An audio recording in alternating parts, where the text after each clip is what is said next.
Bring him up. All right, guys, welcome. We are excited, and I'm excited to bring on the Real Tarzan here in a second. He is live, locked in, ready to go, and he's in the zone. I talked to him before this. He's excited and ready. So what we're going to do is I want to show you guys a quick video before we get started, and then we're going to dive in. All right. Make sure. This is the man, the myth, the legend. All right. Got Tarzan in the house. His name is the Real Tarzann. My man, the Real Tarzan, came down. 24-year-old Michael Holston out on the water at night. With its scenes of charging rhinos, savage pygmies, and the great hunter. Tarzan. Times like a jungle sometimes. It makes me wonder how I keep from going under. Tiger style.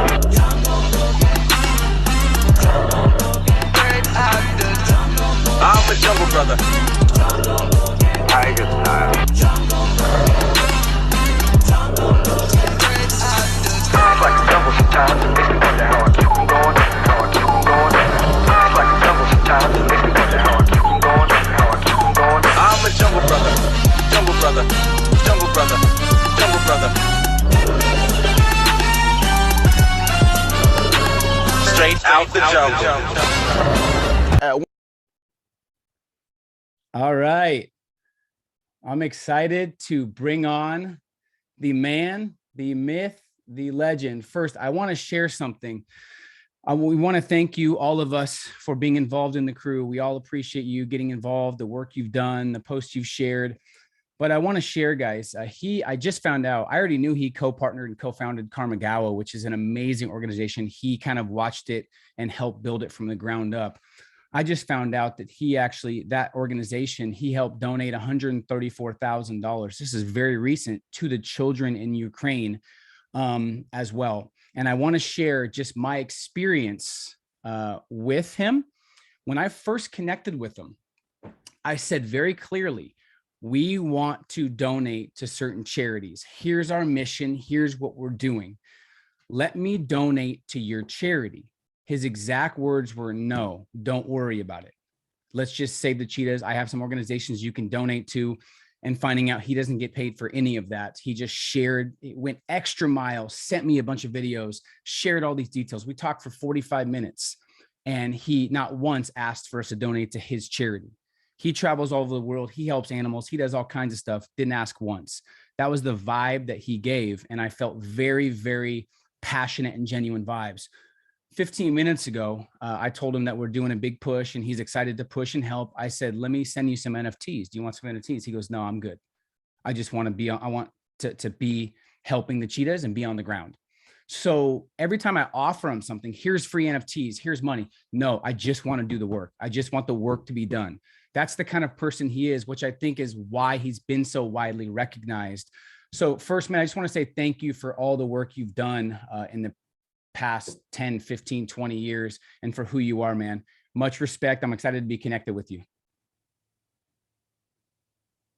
Dude, thanks so much for having me on, man. I really appreciate it, dude. It means the world to me, and also to clarify too, with the Karmagawa thing, I didn't personally donate $134,000.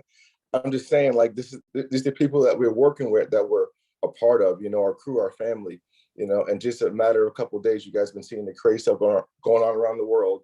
And it's not just animals we want to help. We want to help anybody that needs help, So luckily, super blessed to be a part of the Karmagawa crew. So, you guys see them just donating $134,000 in a few days to help, children in Ukraine going through the tough crisis they're going through, So if you guys want to do any type of research and get a part of that, check into it. And all that money goes straight into Save the Children Foundation. So nothing goes to the pockets, nothing goes to us. It's not, we don't raise money to benefit from it. We raise money to help, the ones that need the helping, We live here in America, in Miami, in South Beach. We don't need saving, we're chilling.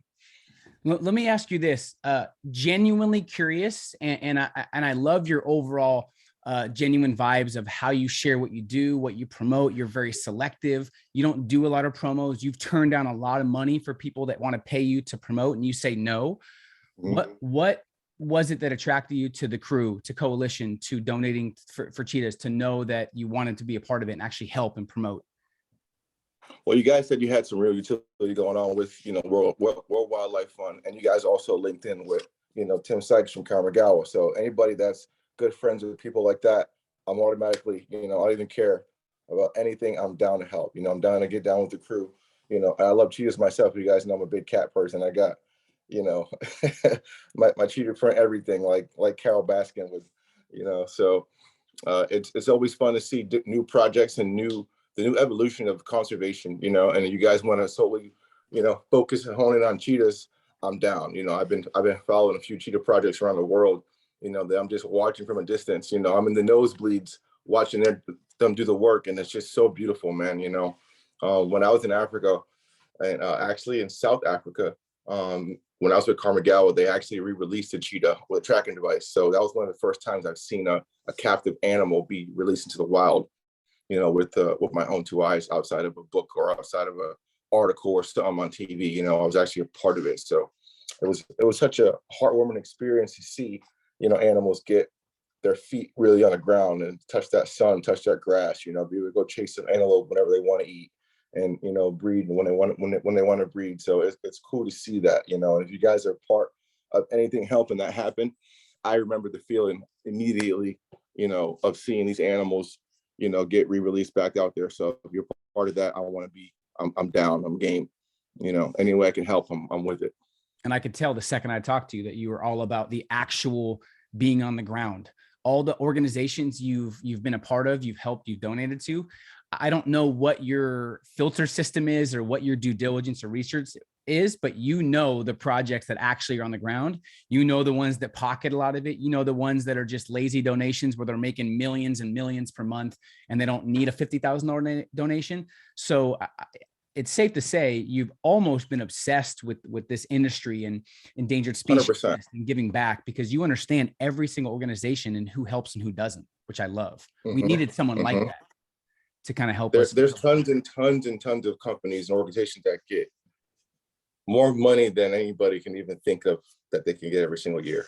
And it's not they're getting it one time, they're getting it every single year, and you think about these numbers and how many animals need help and the money it costs to help them, and they're not getting help, it hurts, so it bothers me. It keeps me up at night. It makes me do extensive research, ask a lot of questions, and also book my flights and go out to these places and see these facilities and talk to these people in person, shake their hands, and look them in the eye and ask them the real questions and see their animals and see their work they've done for, decades. That's the stuff I want to do, and that's what I've been doing the past 4 or 5 years.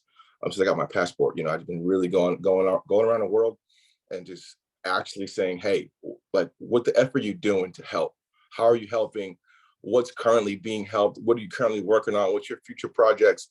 What didn't work in the past, so we can really talk and have a conversation on how to fix it? Who else can we call to get a third, fourth, fifth perspective on it, from the outside looking in, so these are things that, I'm definitely safe to say I'm definitely obsessed with everything to do with animals, especially with conservation. And I'm learning as I go, so learning is addicting, especially with something that you're passionate about, and that's just your life.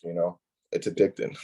And it's almost like you're obsessed in a sense. And a lot of times people from the outside are like, obsession is bad, but every successful person I know that's happy living their purpose, they're obsessed.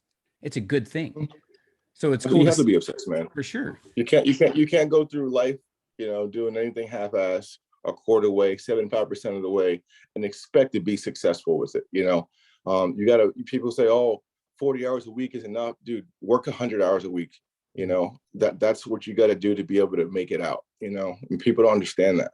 And that's the same thing where once you get to the point where you feel like you're on the same path of success, you got to dig deeper and go harder, and that's where the obsession comes in at. You got to stay up late. You got to pull those extra shifts. You got to sometimes miss some meals. You might get some bags under your eyes, but this is your calling, your purpose. It's necessary, We've talked multiple times, and sometimes you text me, hey, I'm free in 30, and it's 9:30 my time. I'm San Diego. You're Miami. So that means Mhm. 11:30, 12 at night, you're ready to have a call. So you Yeah. definitely live it and breathe. I want people to know. Now, I don't know anyone on the planet that ever says, actually, Mike doesn't work hard. So I don't think anyone thinks this, but I just want people to know you're really living it and I'm living breathing it it. Like day every in, single day day. out, night and day, sleet, snow, a hurricane, COVID, doesn't matter. It's So happening. You So know? we have a crazy and exciting call for you guys. We're going to talk about some crazy stories. I'm actually curious. Every time I watch your video, I'm thinking, does he not have any fear about getting bit? Anything happens? I'm curious about that. I want to talk about how you got into animals. I want to talk about building a brand. You've built a very successful brand. You reach millions and millions of people. So I want to talk about how you built that, a little bit about kind of how you stay consistent and disciplined and structured. And we're going to talk about some foundations that we've decided to donate and some things that we're doing and some things that Mike is willing to do for the crew that is an extra mile move on his part that we can actually see certain things happening on the ground floor. So we have an amazing call planned. I'm excited. So first, getting into animals. You just posted a picture. I don't know how old you were with your cornrows and you had that animal and you were like, what, 10, 12, 15? No, man, I was actually about 8 right there. 8. So, Yeah. so So I'm 28, so that's 20 years ago. So you didn't get into animals last year. That's safe to say. So tell people how you got into this obsession and love for animals, and when did it start? Do you remember the exact instant? Was there a breakthrough moment? Talk about that, because I'm curious. Yeah, man, I tell a story a lot. I come from a family full of animal people. We have the animal gene in my family. Some people are super athletes or super swimmers or super basketball play. These people have that DNA in their family, and my family has the animal DNA. So since a kid, man, I mean, I got my first that snake you saw me post. I was 8, and that snake was 4 years old, but I got that snake at 4. So when I was conscious enough to know that you could buy a snake from the pet store, or because we would go there and buy dog food or fish food or whatever. But when I walked down the reptile section and it said, $100 or whatever for this, boa constrictor, I looked at my parents and I said, $50 from you, $50 from you. I need this snake. And they're like, no way, you're not bringing this, boa into my house. And I literally, hugged my parents' legs, wrapped my feet around them and said, please, please, please. They drugged me out the store the whole way home, the whole week, the whole rest of them. Like, I was just asking every single day, to the point where they were like, if you ask me again, I'm going to smack you to shut up, but that's where the obsession, kick started from right there, and before that, I was just watching TV shows and, reading cartoons and having plastic snakes, plastic animals, little small dinosaurs, just like every kid would have, growing up. And once I got that real thing in my hand, my first snake was actually, it was evil. It was mean, and it bit me every day from the first day I got it all the way up until about like a year and a half, almost 2 years later, where I had my first good interaction with it. And then I said, man, this is the first time I held my snake without bleeding or crying or picking teeth out of my skin with toenail clippers. It's just it's a great feeling to have that bond and connection, and after that, you guys saw the picture I posted on my story. It's just, people ask me all the time, what was your first, real pet? And I showed them, my snake, and it's just, it was the best, man. But the best times in my life, at that moment of being a little kid and having that animal you see in the book, actually have it in person, or having that plastic animal, but it's actually now moving in real life, So ever since then, it's just been like an obsession, addiction to learn more about a species, learn more about ants, learn more about birds, learn more about, the coral reefs, just everything that's surrounded by animals or habitats, and now that I'm older, and I've gotten out of the fascination of going to the pet store, buying something and bringing it home. I'm at a point in my life where, I'm a conscious adult, and I'm a man now, where I don't want to have pets. I want to go out there and save the animals that need to be rewilded and help turn the clock, because if I have this giant platform, I can be selfish all day and take a lot of brand deals and take a lot of money and go buy a lot of things, which I have done before for myself, growing up as a kid, going on Craigslist or going to the pet stores and having a room full of animals in my house, when I was in high school, versus now it's like, man, I don't want to portray that to the world where everybody thinks they can go out and captivate animals inside their house, have 50 snakes in an apartment. It's not the right, it may be cool, it may be, something to talk about, it may be something cool to post about, but in all reality, a lot of animals out there around the world are suffering and need to be back, in their habitats, and habitats need to be protected, and people that are protecting them need help, so that's where my mind and my heart's at, and I try not to, I try to scale back on the post of showing people's collections and this and that, my own personal collections, and now I'm more so like, man, I really want to go keep traveling and see Earth for what it is, and animals for what they are in their natural habitats, so that's a beautiful thing, man. One thing instantly that attracted me to you a while back was just using your platform wisely. There's nothing that irks me when there's all these things going on in the world, things that are negative, things that people don't know about. And there's these celebrities with 5, 10, 15, 20, 50 million followers. And they use their platform horrifically. Mm-hmm. They don't use it for anything good. It's only to promote their own stuff, whatever it is. And I just can't stand that. So I'm all about using your platform wisely. And you do that very, very well, consistently. And you've done it for years. So thank you for that. I want to show the picture to you guys. There's little Mike. That's good old me. 8 years old. Little Mike, 20 years ago. Time flies, man. Yeah, for sure. In terms of most kids that love animals, like, you slowly grow out of that in a sense. Everyone, like my wife's obsessed with animals, but not obsessed where she's traveling the world trying to save them. Although she probably would if she could. Now we have 2 kids, but so the obsession just continued to build. Like, as you connected with more animals, were you just like, this is my calling? Do you remember that breakthrough moment? Just talk about that. It just, yeah, man. I mean, from the start, I talk about having my first snake, but I also tell people about releasing my first animal, which wasn't the proper thing to do. It was the wrong thing to do. And I'm pretty sure the animal ended up dying the following winter because it was in the wrong part of the world. But my grandma had a cockatoo, a golfing cockatoo. And at the time, back then, they were like, I don't know, a couple grand. And, in the 90s, a couple grand is like 30 grand today, so it's like, I seen that bird, and she loved that bird, man. And I'm like, man, that bird needs friends. He needs to go out and fly with the pigeons and the seagulls at the beach. So I went home to my grandma's house. The next time I saw her, I let her bird go, and it was her pet. And I lived in Rhode Island, so the bird probably enjoyed the summer, but unless someone caught it or, it got, whatever, I don't think it made it past the winter, because up there it gets like -7 degrees every winter. So, but at that moment, as a kid, I'm like, man, it felt so gratifying to let an animal go and let it see it fly versus being in a cage for so many years. I remember that feeling vividly to this day, to release stuff. It felt good.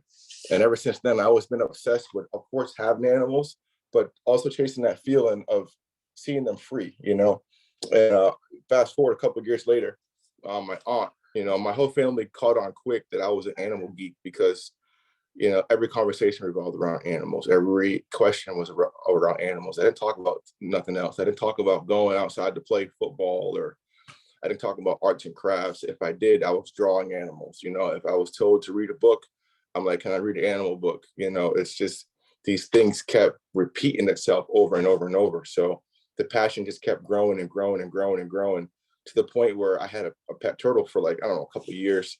And I would go to my aunt's house every now and then, just spend the weekend, hang out with my aunt and my cousins. And we had a turtle named Scruffy. She found him in a road, a little small turtle. And we raised him to be about, an adult. And when they would go on vacation, they would bring him to my house. Me and my mom lived in a little bucket, and I would take care of him for the weekend, until they got back from their trip. And I remember, of course, this is me, I think like probably close to 10 years old. I go to her house. I'm like, hey, can we go to the park and can we let him go? Like let him go in the lake, and they're like, you want to let your pet turtle go? Like, we've had this thing for like 5 years. Why you want to let him go? But I always had that feeling of seeing him outside of his tank, like, I want to put him in a pool because I want to see him swim, or I want to put him in a bathtub and see him swim more. So, once I got older, I'm like, I want to see him go to the local park, and I want to see him swim and be with other turtles. I want him to swim all day, deep as he wants, long as he wants. So when we got there and I let him go, it was just the most gratifying feeling I've ever felt. It was better than actually receiving a pet for your birthday. It was a better feeling than that. So it definitely hurt to see him swim away, but it felt so good to see him swim away at the same time. And ever since then, man, I've just been obsessed, dude. And as I get older, like now I'm 28, hitting my 30s soon, but like I see myself up late at night through 2, 3 a.m. learning about different ant species. I'm just like going down a rabbit hole learning about ants and different tarantulas and different, and it's just everything, man. When do locusts come every couple of years, and why they're take 4 years off and 5 years, what it's just my brain just goes, man. I ask so many questions. I watch videos and somebody would say something in a video and I'm like, I'm like 18, 20 minutes deep into a video, and a video 30 minutes long, and someone will say, oh, this beetle is tearing down these oak trees. I'll stop the video and start researching this beetle and won't even finish the rest of the video, because I'm just now down the beetle hole, looking at different beetles and why they came and where they came from and how do you stop it, or it's just. So they're thinking big cats, they're thinking gorillas, giraffes, and you're like studying ants and beetles. Yeah, man. It's never ending for me, it's never ending. And that's the best part about it. I love to learn, especially something that intrigues me. It gets me going, keeps me up, keeps me motivated. And animals is just non-stop, all day, every day. It's constant knowledge being poured in. Let me ask you this. Over the years, what's kind of frustrated you? And we could talk all day about things frustrating us, obviously, in society and just all kinds of stuff. But is there anything that frustrates you extra hard the last couple of years in terms of like endangered species, the wildlife, humans in general? And just because I like to spread awareness, sometimes in that frustration, there's passion and there's help to be done. So is there anything that like really frustrated you the past couple of years in terms of the overall animal? Yeah, man. I would say unity and adaptation within the community of animal people. It's no secret. I'm the like token black guy in the animal world.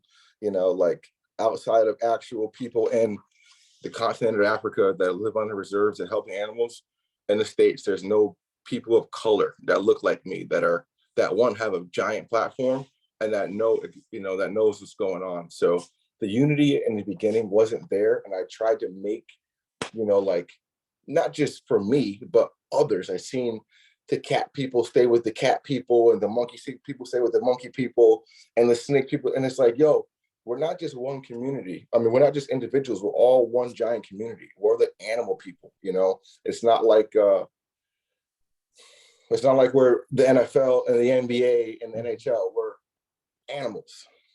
These animals need us. So especially the endangered species. The endangered species. There's all these people, and that's where the adaptation comes into play. You have all these old school, real deal like conservationists like David Attenborough and Jane Goodall, and Damien Aspinall, and these people. Not saying that they weren't using them years ago, because they're using them now, but they weren't utilizing social media. They're like, oh, when it's 6 hour away, social media doesn't work. It's like, dude, I'm reaching 4 billion people every 6 months. 4 years ago, it's like, and I'm talking about the basic facts of animals, basic education of animals, spreading basic awareness. And you guys have way bigger cult followings than I do, and you guys aren't utilizing it. And then I remember what got me sad was not seeing them adapt to the social media times. Even now, you talk to anybody in the works of conservation about NFTs, they're just like, what are you talking about? It's like, hey man, wake up and adapt to the times of stuff changing.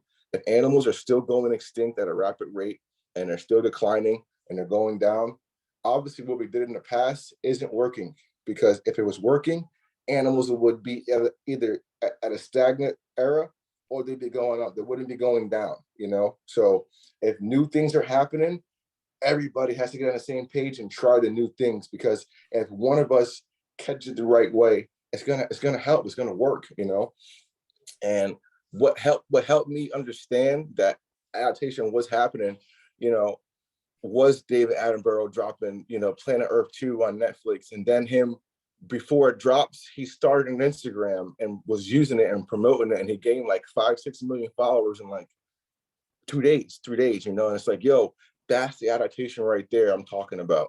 And seeing that helped me feel more comfortable and gave me more of a clarity on the future of us being, as a collective, because David Attenborough's 90 something years old, it's hard to convince a 90-year-old what us 20-year-olds are doing.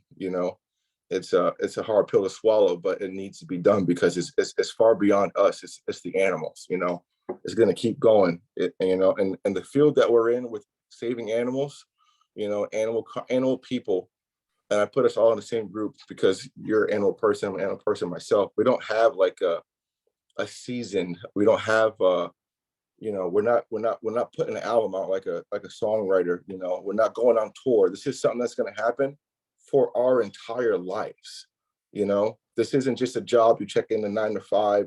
This is an all day, everyday thing for the rest of your being. And if you do it the right way, use your platform the right way, use your voice the right way, it's going to last way longer than you've been alive. It's going to last decades, and you're going to inspire millions and millions of people.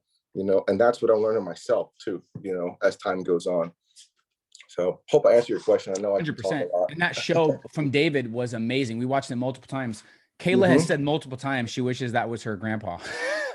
She loves her grandpa, but she's like, dude, if that was my grandpa, I would love that. It's really funny because he's like, that dude is like a legend for dedicating your whole life. I think you can't even use the word legend for him because he's just like he is the voice of animals, like he if nature had a voice, like how Morgan Freeman has the voice of God, David Attenborough has the voice of animals in nature, 100%. Like such we watched that multiple times when it came out. That's pretty awesome. You got Siri, you got Alexa, and you got David Attenborough. I love it. I would highly recommend everybody watch that as well. If someone can put the link in the chat, that'd be amazing. What's it called? It's called I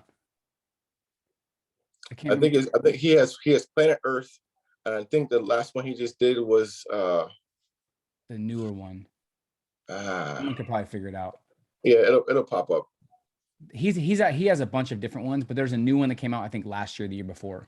Something I think it might be Planet Earth, and it's very well made. Very well made. Yeah, I think it took a decade to make. Yeah, amazing. 10 years to get those shots and get it edited, and the right seasons and stuff like that. Attenborough is his last name, guys. Yep. So let's go back. I want to know about some crazy stories. So we'll switch up the tone, then we'll get back into it. Crazy stories. Do you have fear? Do animals sense fear? Is it if you're comfortable, they're comfortable? Tell us about that aspect, because when you're like, there was a video of you by a crocodile, I believe, and you almost got sniped. Yeah. And there's been a lot of those videos. You're quick with the reflexes, thank goodness, but I'm sure there's been some close calls. Any crazy experiences you want to share that maybe people don't know about? I mean, the average person, in my position was like, oh, I'm not scared of anything. Nothing scares me. Shit scares me all the time. It doesn't stop me from doing it. It's I would say I have like a premeditated doubt in my head, but there's also another part of me that's like, why are you scared? The curiosity in me always overrides the fear, so I think that's where also the passion kicks in. I'm intrigued to learn, whether it's the hard way or the easy way, so I've had a lot of bites and close calls in my life, and me, being brutally honest, I don't like to really talk about my close calls or when I've got hurt by animals, because sometimes people can take it the wrong way and think it's the animal's fault, and it's never the animal's fault. It's always the person's fault. I'm in their space, I'm in their territory, I'm in their bubble, and a lot of times when people are in these animals' bubbles and they don't feel comfortable with themselves, or they're nervous, or they're they have fear. These animals, they don't know it's fear. They just know that I'm uncertain. I'm an uncertain creature, and sometimes in the wild, when an animal's with another uncertain animal, they become prey. So they have a defensive switch and an offensive switch. And they also have a neutral switch. I try to really activate the neutral switch in every encounter I have. If I'm working with a big snake, I want to be equivalent to being a tree branch. I don't want to be a predator, and I don't want to be, something you want to battle with, So it's a really thin line when you're walking on that line with certain animals that can kill you, or just, or take your limbs in an instant. I've been almost drowned a couple times by animals. I've been bit by animals. It's a part of my work. And it's always my fault. It's me overstepping my boundaries, going too far in the curiosity land, and ended up in stupidity land. I tell you a funny story, not really a funny story, but a cool story. This time last year, I did a project with Arizona Iced Tea. And we had a cool concept of going to the Galapagos Islands and seeing, that was one of the first real wonders of the world of conservation that saved the whole ecosystem. From Charles Darwin's research, it's been famous for going there and observing finches and observing, the sea lions and the Galapagos iguanas and the penguins and the blue-footed boobies. And I mean, it's a plethora of animals there that everybody they're iconic animals, And I went out probably like 4 a.m. one of these mornings on a Sunday, and it's illegal, not really illegal, but nobody works on the weekends on Sunday. It's like a day of rest, and we then none of the Coast Guards let you go on boats over there, only like inside the buoys. So these guys are like, man, if you guys want to go out and go like diving, we gotta leave at like 4 a.m. where like we can like kind of sneak by everybody and just cruise out with no lights, and we'll just catch the sunlight. The sunlight will basically guide us to our diving destination. So we're like, dog, we're down. We paid them a couple extra bucks, probably like $400 to go out there.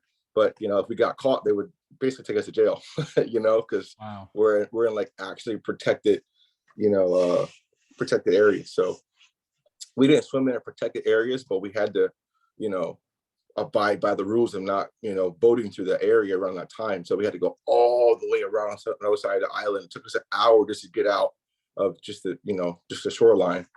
But we ended up getting to the spot. I mean, dude, it took us like 2.5 hours in a small little tiny boat. These giant waves were just hitting us early because I don't know, maybe the moon tide or whatever, the tide's still coming in and going out at that time. So the water gets smooth around like 7 a.m. So from 4 a.m. to 7 a.m., we're just basically trying to hang on to the boat without drowning, and letting it flip. So we ended up getting to this big, huge rock. It's like a small island, you could say, but it's just all rock. It's not like you can get off and walk around. It's just straight, just one giant boulder sticking out of the ocean, And in this boulder, on the other side of it, there's a little crevice, like a little small, like triangle-like crown. And inside there is just blackness. And we pull up, and all I hear is these things like a scream. It's like, I don't know if it's a person screaming inside there, if it's just, you ever hold your ear to like a shell, you hear like the ocean? It didn't sound like that. It sounded like screams of like the gates of hell, And we're like, dog, what is back there, And you can see, like, if you get in the water, you can see like the little small hole, it opens up into like a giant, huge trench, underwater. So the little small hole ends up getting bigger as you go inside, but you got to enter it first. Wow. So we enter the hole, and we're like, we're probably like, like 15, 20 inches. If the water goes up, you're going to smack your head on these sharp rocks from the cave, So we go in some more. As soon as we get inside there, it's dark, and the guy from the Ecuadorian people. So he went in, he went swimming inside first. He had a flashlight, but when you're going inside somewhere dark, your eyes need about a couple minutes to adjust for you to be able to see in the dark, So we get in there, and the screams have completely just stopped. So we knew it was something, an animal, like something was back there. So we got in the water, we're going down, and wherever the flashlight's at, he has an aquatic, underwater flashlight. And wherever you shine the light, you can see with the light shining. But whenever the light moves away, pitch black. Wow. Can't see nothing. Can't see your hand in front of your face. So black it is. you know? So he's like, swim down, and when you swim down, it will get lighter. So the guy's telling you to swim down in the darkness, and the more you swim in the darkness, the lighter it gets. And you're like, bro, what? You know, like, so when you're scared, especially when you're swimming, your oxygen depletes faster. You know, if my heart is racing right. My heart's actually racing right now. If you have stress, you know, when you hold your breath, you have a couple minutes, you know, if you do it the right way. But if you're stressed out, you're panicking, your body, you know, you're just losing oxygen fast. So the faster you swim down to sea, you're freaking out because you can't see. So then you turn around, you come back up, but you're coming up so fast, but you're not even thinking you're going to shoot out the water and smash your head on these rocks, you know? So I go down and I'm like, I freaked out, you know? I'm like, dog, you said it was going to get lighter? It didn't get lighter. I swam like 30 feet down, and like, I felt like something touched me, you know? So I'm just like, ooh, like, that freaked me out, you know? So I went back up, I swam back up, and I'm like, as soon as I got like maybe like a foot from the edge, I kind of slowed myself down, and I went up, and I just grazed the rocks on my head. And I'm like, oh, dude. I look back, and the other guy is bleeding because he smashed his head on the rocks. So I'm like, dude, I cannot be bleeding in the ocean because there's hammerhead sharks around here, you know? Like, the water's deep, man. It's like 100 feet deep inside this trench. So long story short, I grab the flashlight, I go back down 30, 40 feet. I look around, I'm like, dude, it's not bad. It's cool. I see fish going in and out of these little holes on the side of the cliff, and I see the, you know, ocean floor. Well, not the ocean floor, but the floor of the trench, you know? So I'm like, dude, maybe it's like 75 feet, 100 feet, like not too bad. So I go back up with the flashlight, and then, you know, my camera guy, he's like, Joe, did you see that? And I'm like, no, what was it? He's like, dude, something was just swimming with you. And I'm like, was it a fish? Was it like, he's like, bro, I don't know, but I got it on camera. So he's looking at the camera, but we're literally in the water. So he's like, bro, just, I don't know. Shine the flashlight. We don't see anything.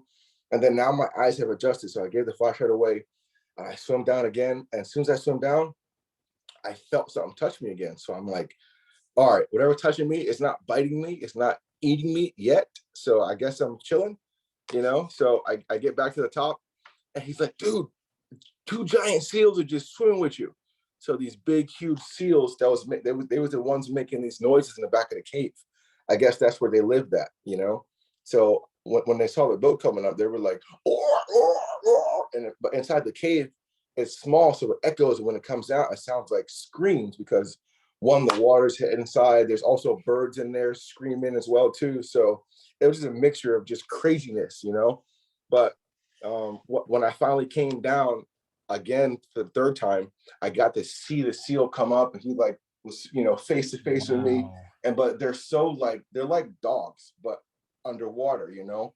And he would look at me with his eyes. You could see him like checking me out and like looking at my goggles, and the bubbles coming up. And then in a split second, he's gone. And I'm like, dude, that thing is fast. So as it's swimming back up nice and slow, there's like basically 2 seals just basically like my bodyguards, you know? And for like 2 hours, we swam with these seals, and they just showed us their favorite fishing spots. They showed us where the water was calm. They played with us.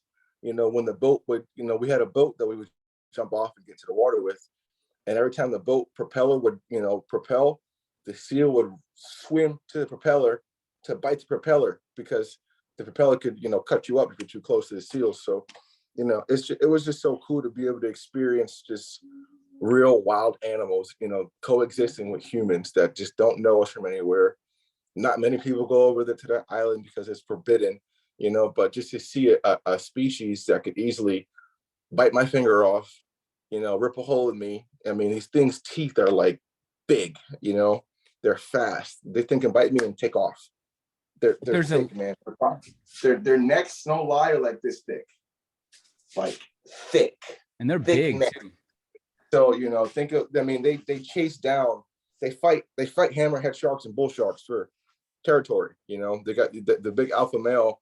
They have these little small lagoons, you know, like they call them daycares, And the big alpha male, he'll go out in the front of the lagoon and he'll patrol for sharks because all the babies are learning how to swim in the lagoon. The moms are giving birth, the little small ones learn how to swim. And it's just like maybe 10-foot lagoon, but in the front, you got this big 8-foot, 9-foot, 1,000-pound seal ready to chomp you up, you know? And it's cool that they hang out with you, you know? So. But there's some lessons in there too. One, curiosity overtaking fear is one of my favorite quotes of all time now. I think that's not just animals, that's anything. Two, after that story, 99% of people wouldn't have went back down. Yeah. So, and all the magic and all the memories and all the experience and all the unforgettable times were after the fear. Mm-hmm. So if you would have been like, forget this, I'm done, I'm scared, I'm out, you wouldn't have had that story or all that experience. Yep. How interesting. 10 seconds of fear can, you know, deplete 3 hours of unforgettable footage, you know? Think about one thing that Kaylee, my wife, used to say is like, people are always like, yeah, these certain dogs are bad, they're mean, they hate people. Think about how many people have misconceptions from one moment of fear that they all of a sudden hate that animal. Mm-hmm. That's sad when you really think about it. 100%, man. 100%. You know, one of my favorite animals are snakes, you know, and a lot of people hate snakes because they don't understand them. You know, a lot of people are scared of tarantulas, like spiders, you know, have one tattooed on my throat, you know, because, you know, snakes and tarantulas, spiders are like just completely misunderstood. Once you understand them and you feel the connection and feel the understanding of why the animal is behaving a certain way or doing what it's doing or moving a certain way, you start to really appreciate it and just like fall in love with it, you know. And once you can, you know, pass that certain boundary, everything else becomes that same thing, you know. And that's where you see these people online with these crazy relationships with these animals, you know. There's guys in Russia with bears, you know, and there's people in Africa hanging out with lions and, you know, people hanging out with giraffes and hyenas. It's just, once you break that part of fear from both ends and you both understand and appreciate each other, it's just magic, man. We need them all for the ecosystem, don't we? Doesn't every animal play its part? I used to like step on ants and all these things, but now I literally don't kill really anything, whether it's, so don't we need all of them? We need, the ecosystem needs the animals, doesn't need us, you know, and we're the ones that are hurting the ecosystem. If we were to take 50% of all the animals away and 100% of all the humans away, 100% of the environment would recoup. If we left 1% of humans left and took away 50% of the animals, by time everything recouped, we take it all again, you know? So you can see where the plague is at, you know, the plague and the pests are us, you know? And that's where the good people are trying to come in and say, hey, man, us as humans got to stick together and fight the humans to stay alive, because the more we destroy ecosystems, the more we kill ourselves. You know, the ecosystems, they need our protection, because we have to protect the ecosystem from ourselves. You know. Is it safe to say you like animals more than people? Just kidding. Oh, absolutely, man. Absolutely. That's not nothing to hide over here. I love animals, man. There's no ulterior motives to their relationship with you. You know, just like it's like a dog. You know, a dog doesn't gain anything, you know, besides loving you. And people have to understand that these animals, they don't need us. And when they do have us, they appreciate us. When we have animals, we just eat them, we hurt their environment, we skin them, we sell their fur, we take their horns, you know, we exploit them, we do whatever we can to not help them and say we're helping them, you know. That's why you're needed, my man. That's why you're needed. So I want to transition. That's a really good transition. I want to share something that's been very, very heavy on our minds the past probably 7 to 8 weeks. And it's a little bit of a change of plan, but a very, very amazing plan. And I think you guys will like this. A lot of you guys already know. Some of you guys are more excited than ever about it. But about 8 weeks ago, I came across some stuff online about WWF, just a little bit of bad press, nothing, not a huge deal. We had already donated about $15,000. So this is after we already donated. and Yep. a little bit of bad press. And I know big companies have that. It's impossible to have like a flawless reputation, but it made me and Kayla question and dig just a little bit deeper, because we really want to make a massive impact. So we reached out to them, never got a solid response. We actually showed them proof of funds, 6 figures plus, asked them if they could do a little customization, and they didn't respond. So in my head, I'm like, dude, I'm not donating anymore until we know and respond. We spent about a month looking at different organizations. I talked to Carol Baskin. I talked to you. I talked to Tim Sykes. I talked to about a half a dozen other organizations.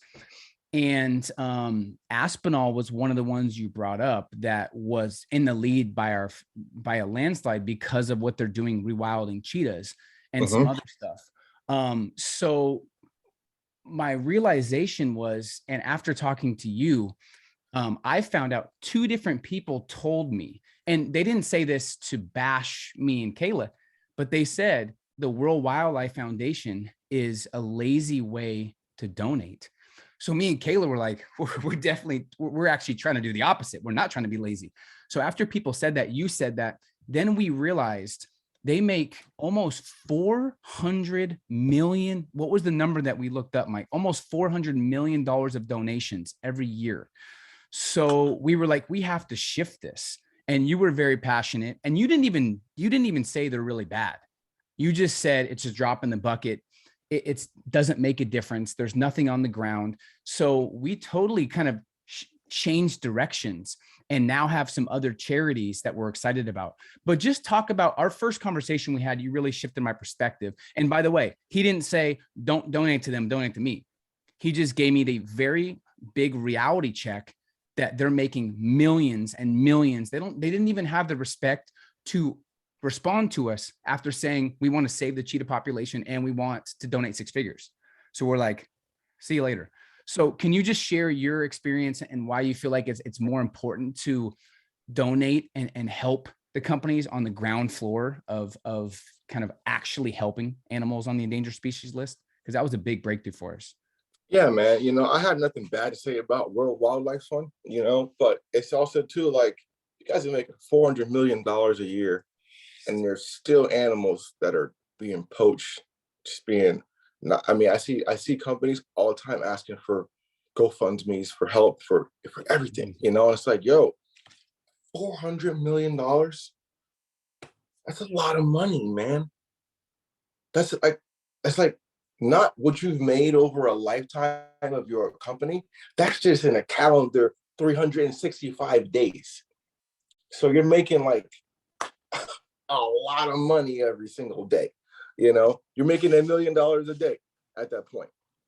Like, where is it all going to? Who's being helped?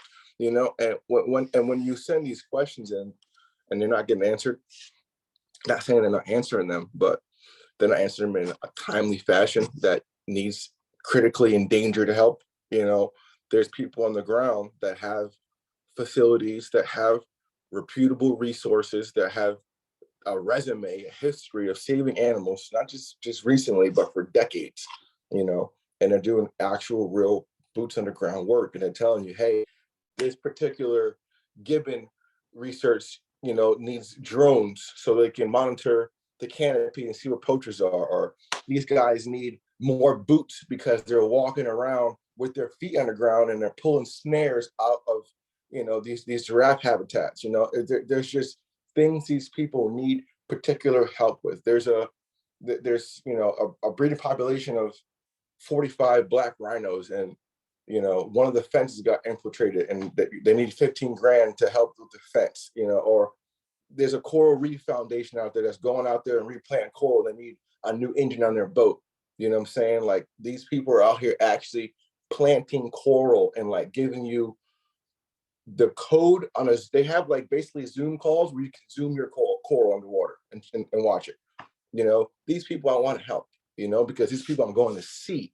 I'm saying, hey, who out there's really doing some work? Not who's just doing it. I want to come out there and spend a week, 2 weeks, a month with you and see you. And I want to go to work with you. I want to learn with you. And these companies like the Aspinall Foundation, what I recommend. I've been watching them for years, and how I found them I dug in and did some more research when I first found them, and I'm like, yo, my idol even thought the same thing of them and went to go visit them. Steve Irwin went there and visited Damien Aspinall a couple moons ago.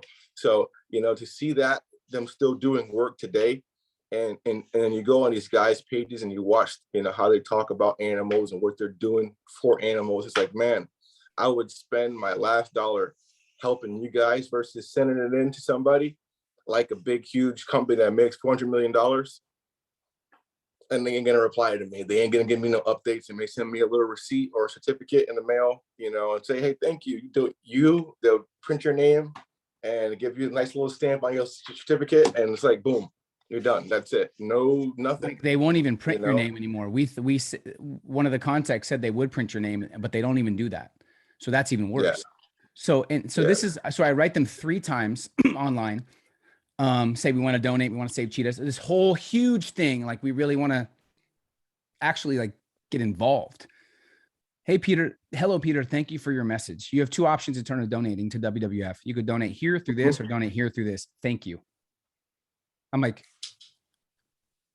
looking at the message. I go, you didn't answer my question.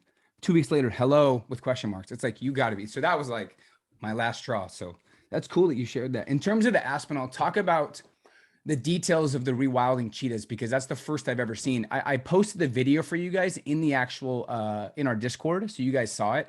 But that's one thing that I don't know of a company. I don't know something that could make a bigger difference, Mike, on the actual cheetah population than rewilding them the right way. Not like the wrong way. Think about that, man. Right way. Think about it, man. It's like, you got a guy, right, that has spent his life. He's about 50, probably 60 years old.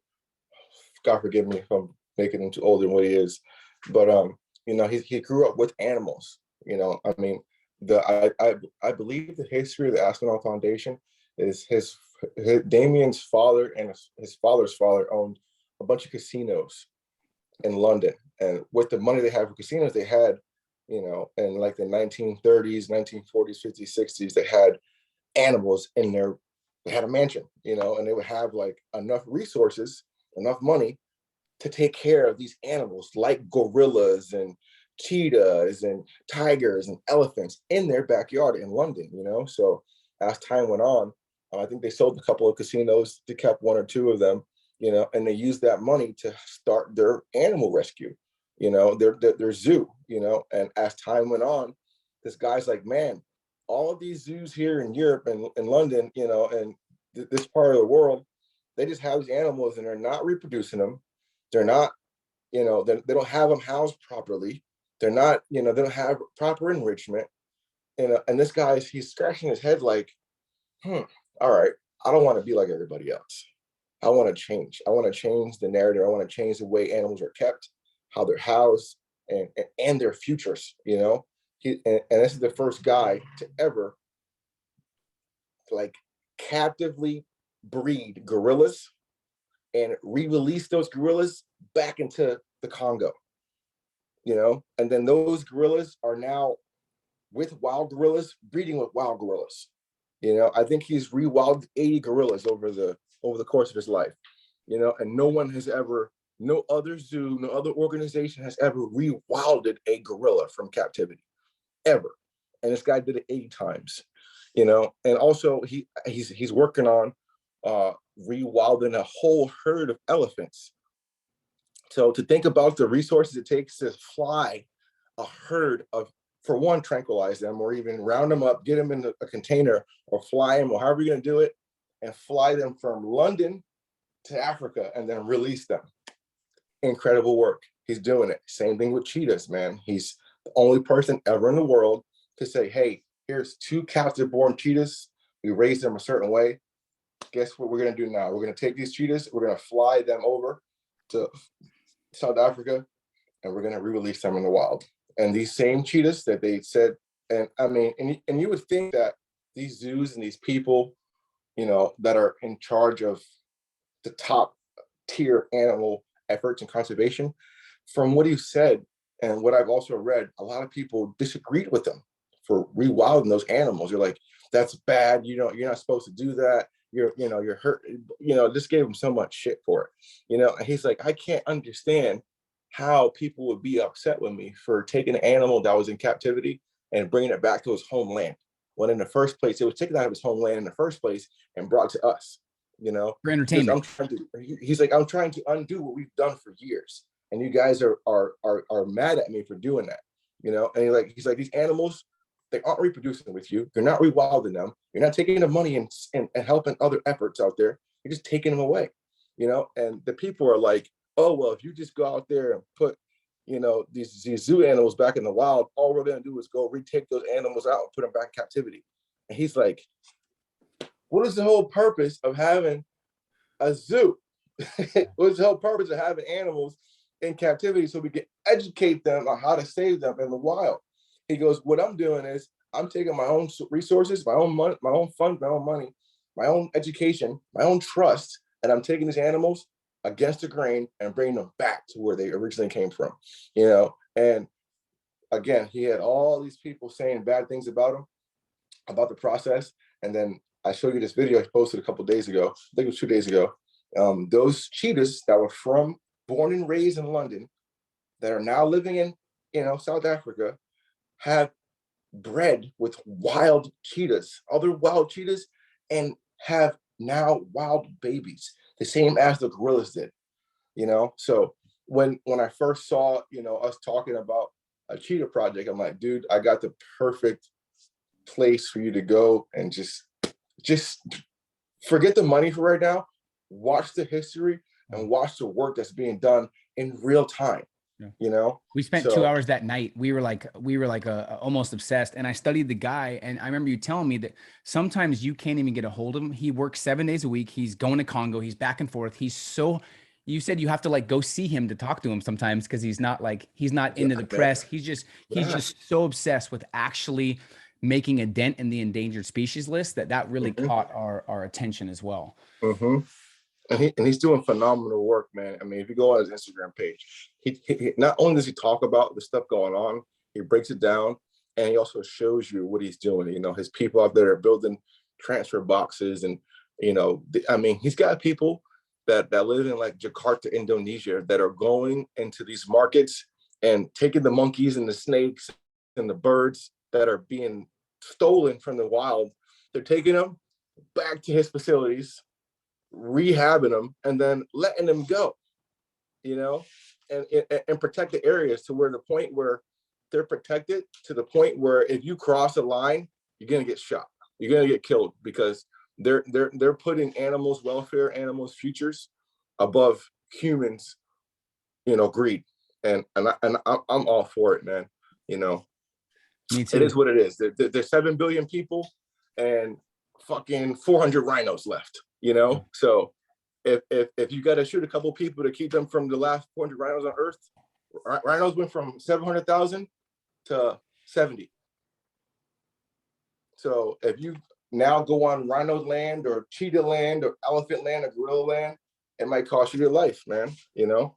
And that's what these people are doing. They're because these people are coming there and killing the people that are protecting them just to take the animal away. Yep. These people are coming, with there's big, huge gorillas, and they can't take the gorillas, so they're gonna kill the big males and snatch the babies. They're gonna kill the people protecting them and just take the babies.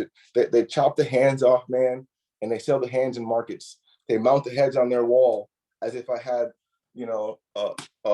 people mounting deers on their wall. They're putting gorilla heads or cheetah heads, and it's like, dude, these are critically endangered animals, man. They don't need to be a status symbol like you're showing a pair of your shoes or your car in your garage. Yeah. These animals, they can't come back once they're gone.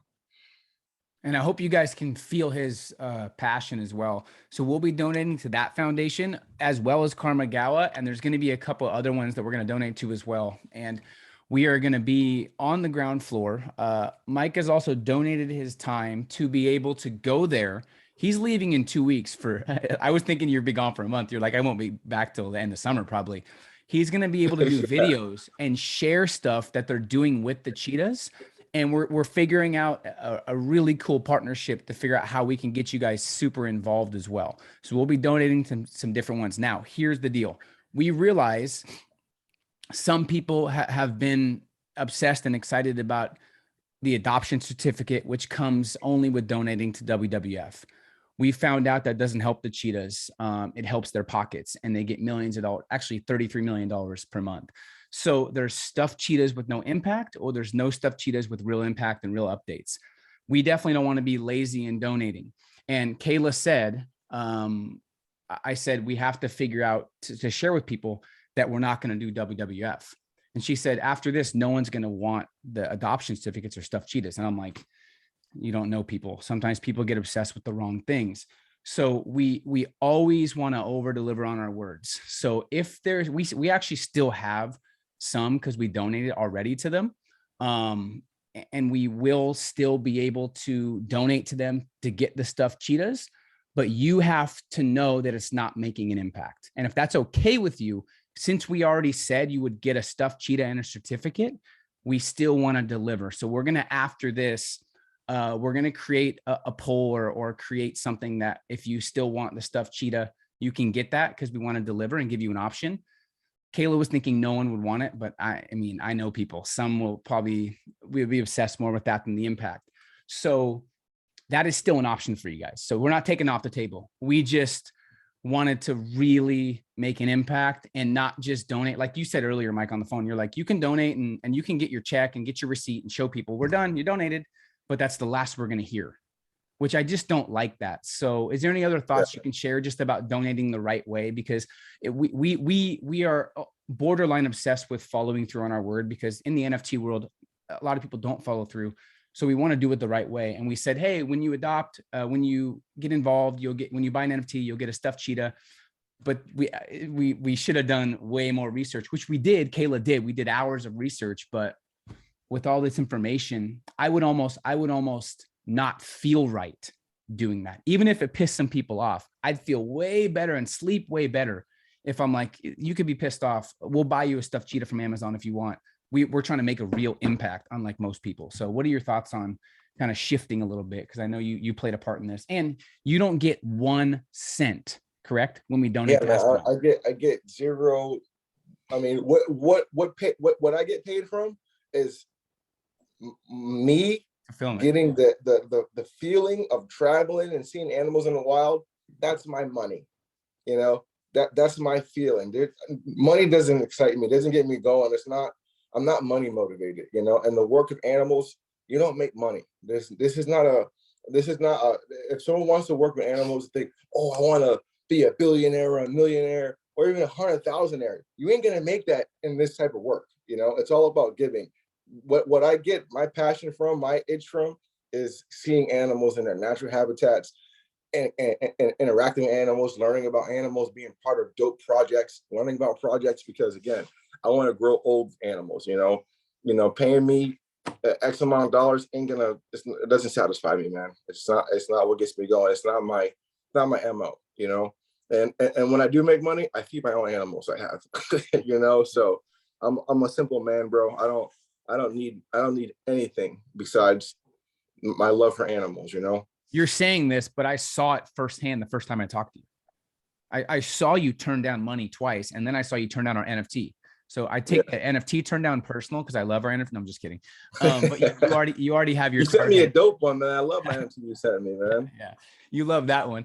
But so guys, once again, someone said I would like it for my nephew. We have an amazing team. Everyone's like, dude, make the impact, and you guys will You guys will see things in real time, which is really cool. And this will be ongoing for the next year. And probably when we get so excited about doing it and seeing it on the ground floor, Tarzan doing videos for us, we're probably going to continue doing that, because I feel like it's the right thing to do. So real quick, once again, guys, if there is someone that wants the stuffed animal in adoption, we do have some, just not a ton. We do have some. So we'll do a poll, but just please understand, it's hard for me, very hard, to say something and do something else. But this was just it was a no-brainer.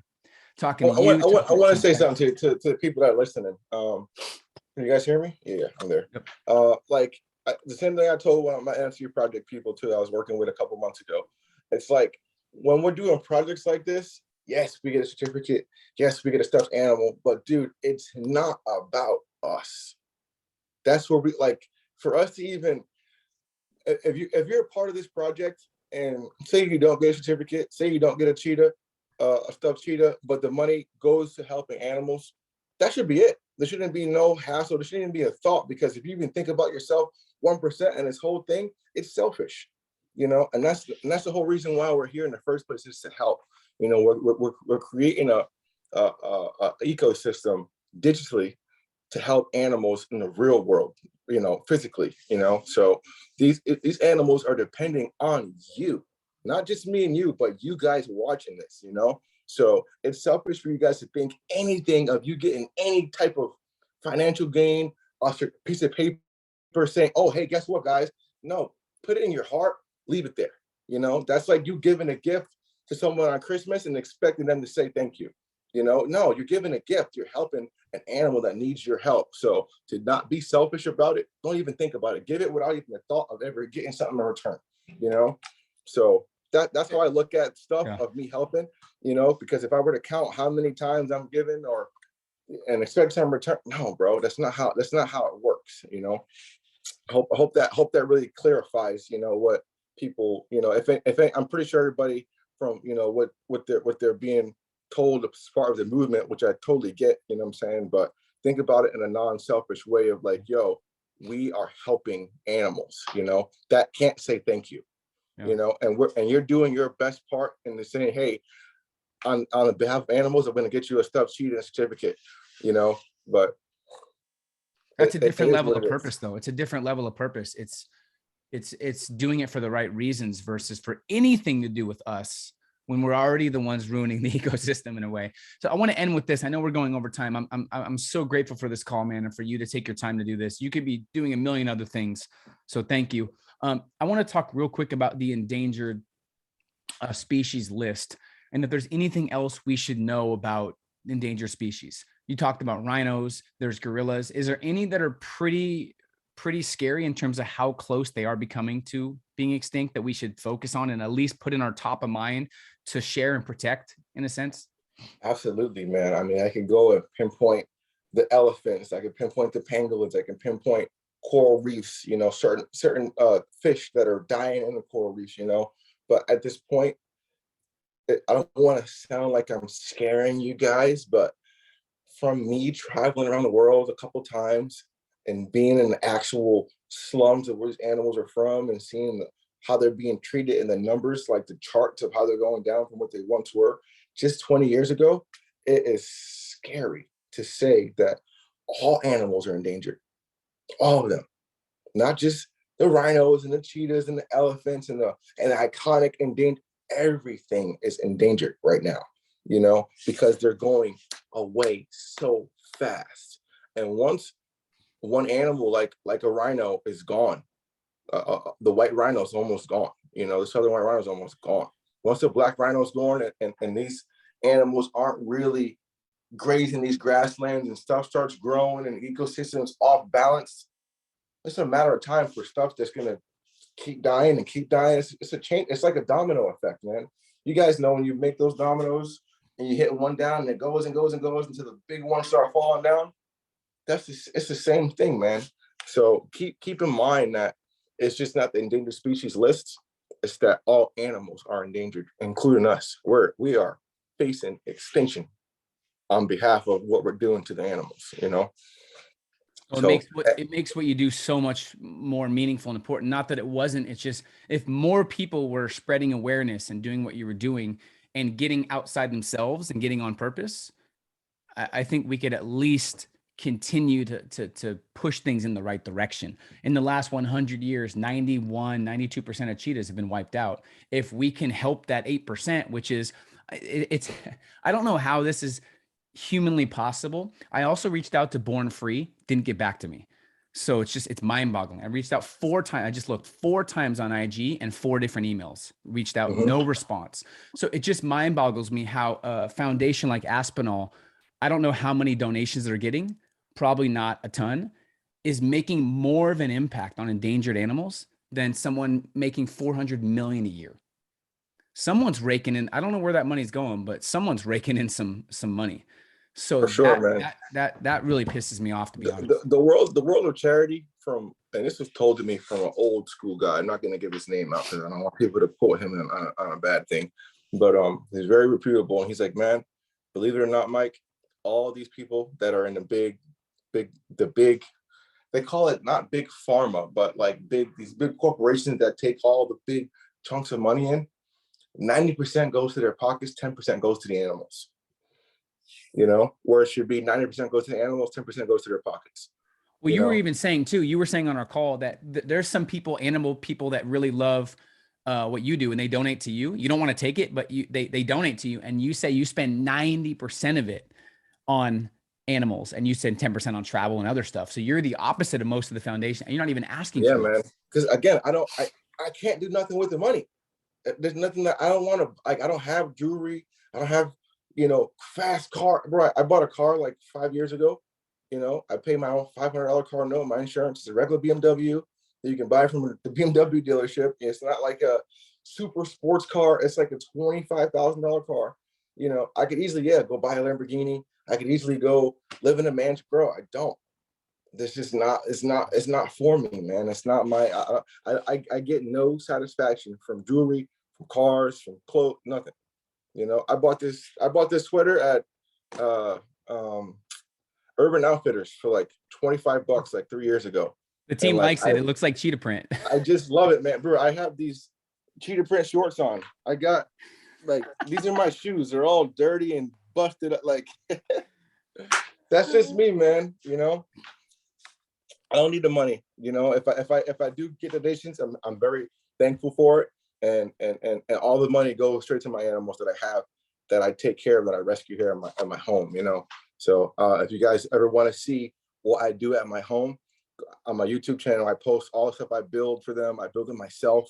You know, even the money that comes in, I don't say, hey, I'm gonna take this money and go pay someone to come build something. I'm gonna go to Home Depot myself, get the wood, and I'm gonna build it myself, you know, because that's just what I like to do, you know. So someone says, can you show us your animals? He's not with his animals. I already asked him. And I said, I'm not home right now, but don't you just stand outside and make noises and animals come to you? And he said sometimes. But I was gonna bring up productivity and consistency, but I think the answer, from just observing and my experience in entrepreneurship, when you're obsessed with what you do, when you're on purpose and on mission, motivation and consistency is not even an issue. Nope. You don't need to be motivated. Yep. Just discipline, you know. Discipline takes you way further than motivation ever will, you know? And it's like with animals, this is my passion. So when I wake up in the morning, I got my dog looking at me to take him out for a walk and, you know, refill his water bowl back up. Or I walk by my snakes and I'm like, yo, you need to have your care done. You got to eat in a couple of days. Like, this is what's inside of my head of every single day, you know? And I'm like, okay, I look at that animal. I'm like, how can I make your life better with me?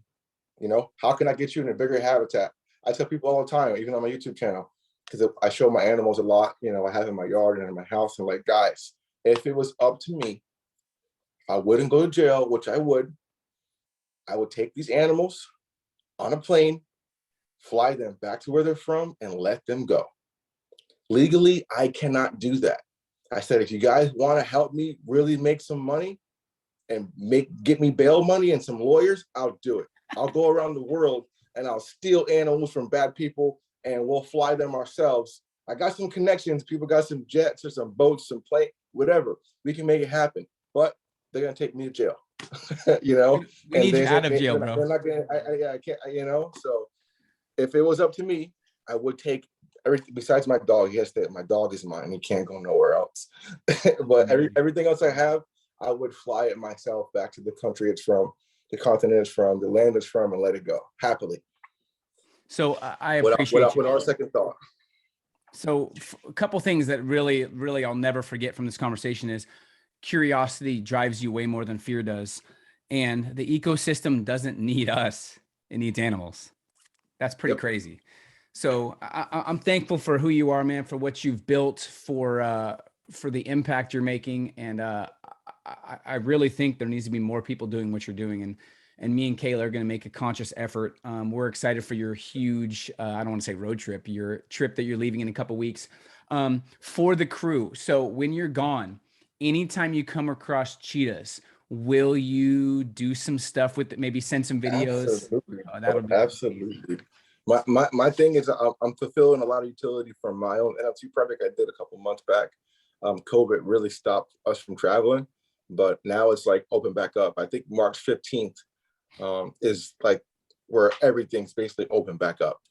So we're out. You know, we got stopped, you know, around December time because of the how do you say it, Omicron or I don't even understand. something. I don't know. Whatever Omarion. variant there was. Isn't that a rapper, Omarion? Yeah, the little Omarion guy slowed us down, and it looks like it's cleared up. So we're all heading out to get out within the next week and a half. We're actually packing everything up now and getting our cameras charged and our stuff in so we can go out there and do our work, man.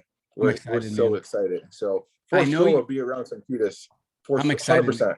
I'm super pumped, and I'm excited to possibly FaceTime or connect with Aspinall. We already are in talks, and we already kind of have some things lined up. I know you're not crazy online.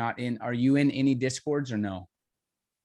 I have my own Tribes of Ogun Discord, but I would love to get in you guys Discord as well too. That's what I was going to ask. The crew would go nuts.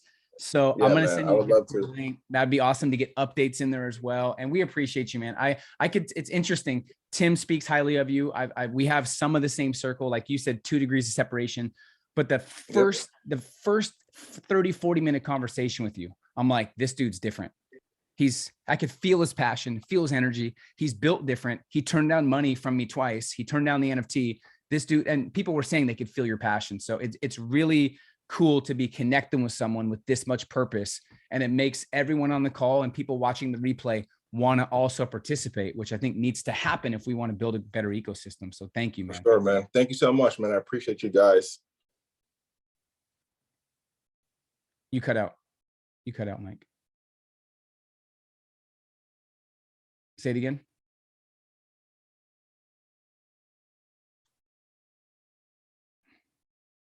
Well, at least the whole call was perfect. Boom. Oh, I'm back. Go ahead. Yeah, I just want to say thank you, man. Bro, no problem, man. Thank you guys. I'm so happy to be a part of the project. It's an honor, man. Any way I can help, I'm here. You know, and once I get out there, I'm gonna be in South Africa for sure. And I'm definitely gonna, even if I'm a country away, I'll fly over to where the cheetahs are so we can see them for sure. Amazing, man. Thank you. Have an amazing rest of the day. You too, buddy. God bless you guys. Appreciate you. Thank you, guys. We'll talk soon.